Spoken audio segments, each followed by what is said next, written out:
The sprawling Kampala District lies on 17,630 hectares of land.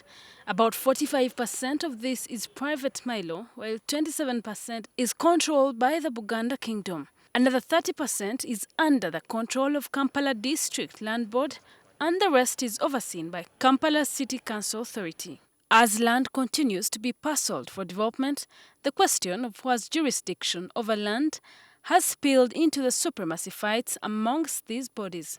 This has been marked with the disappearance of land titles, outright fraud and graft, where some officials have taken advantage of this crisis to rake in billions of shillings through shady deals. Today, buying land in Kampala comes at a risk in the volatile market.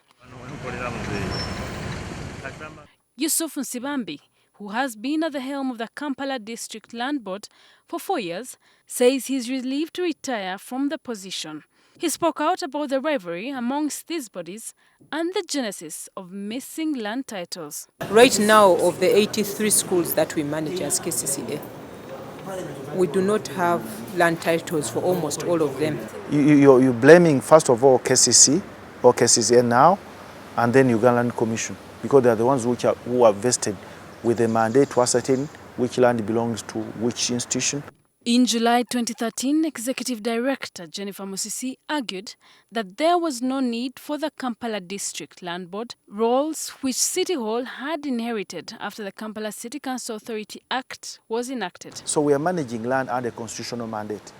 If KCCA wishes to manage land, then they have to amend the constitution. Last year, Justice Solomi Bosa of the Land Division of the High Court held that, and I quote, the Kampala District Land Board is supposed to act independently of any institution, including KCCA. It is clear that the KCCA Act must be read subject to all constitutional provisions, as the Constitution is the supreme law of Uganda.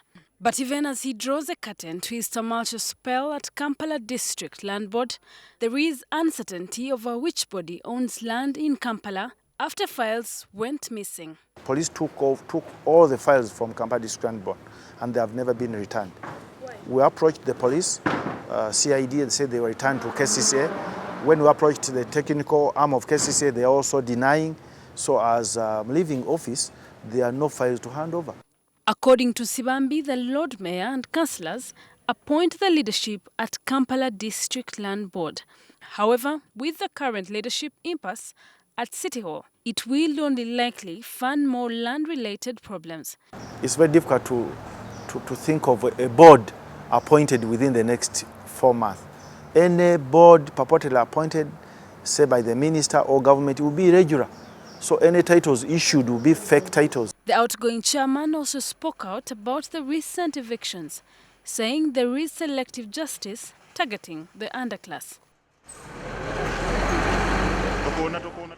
Efforts to get in touch with KCCA publicist Peter Kauju were in vain. As Nsibambi prepares to hand over, the conflict over land in Kampala continues to vacillate from one crisis to another without a solution in sight. Shiland Huchire, NTV Weekend Edition.